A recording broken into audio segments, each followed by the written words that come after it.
Today, I am reading for you the introduction of chapter 1 of this book,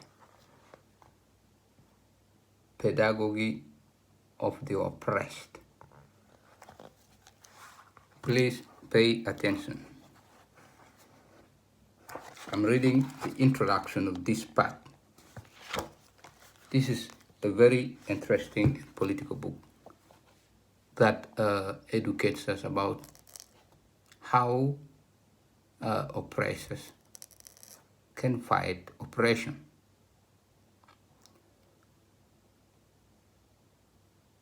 I'm beginning here. While the problem of humanization has always, from an axiological point of view, been humankind's central problem, it now takes on the character of an inescapable concern. Concern for humanization leads at a glance to the recognition of dehumanization. You see that? This tells us that when we are concerned about the good things or the goodness that we want to do to the general population, to the citizens of a country, then it leads us into a kind of punishing them in one way or another, or oppressing them. That's the aspect of dehumanization. Not only as an dehumanization, not only as an ontological possibility, but as an historical reality. So as an individual perceives the extent of dehumanization, he or she may ask if humanization is a viable possibility. Within history, in concrete objective contexts, both humanization and dehumanization are possibilities for a person as an uncompleted being conscious of their incompletion. This is another point here, that if we look at both the aspect of humanization, making good for the rest, and dehumanization and oppressing others for the good of the rest, these are that it doesn't make us see ourselves as creatures with equal understanding. We don't look at ourselves as equal, but rather this brings in the points of superiority and inferiority. The kind of political superiority.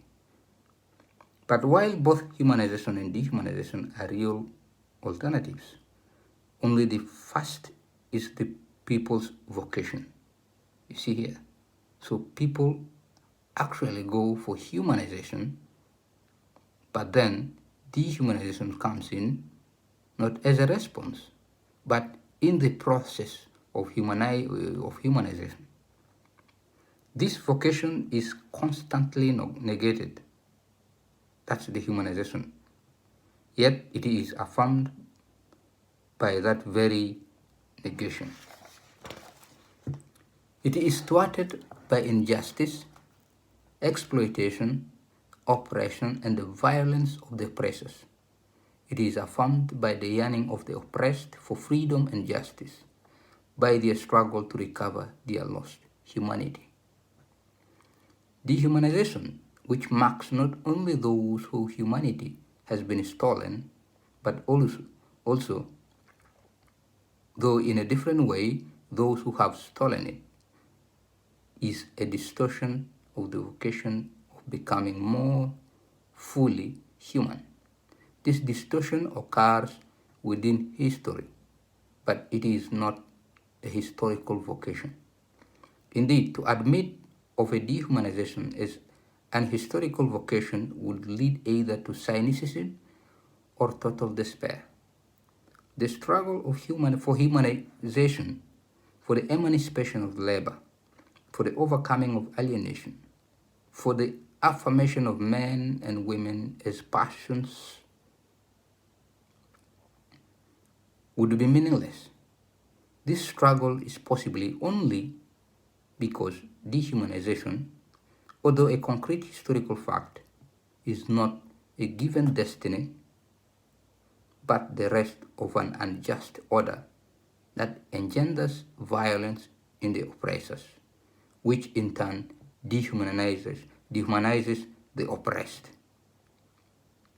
Because it is a distortion of being more fully human, sooner or later, being less human leads the oppressed to struggle against those who made them so. In order for this struggle to have meaning, the oppressed must not, in seeking to retain their humanity, which is a way to create it, become in turn oppressors of the oppressed, but rather restorers of the humanity of both. This is the best introduction that I want to offer you this time. So this book is Pedagogy of the Oppressed. Thank you.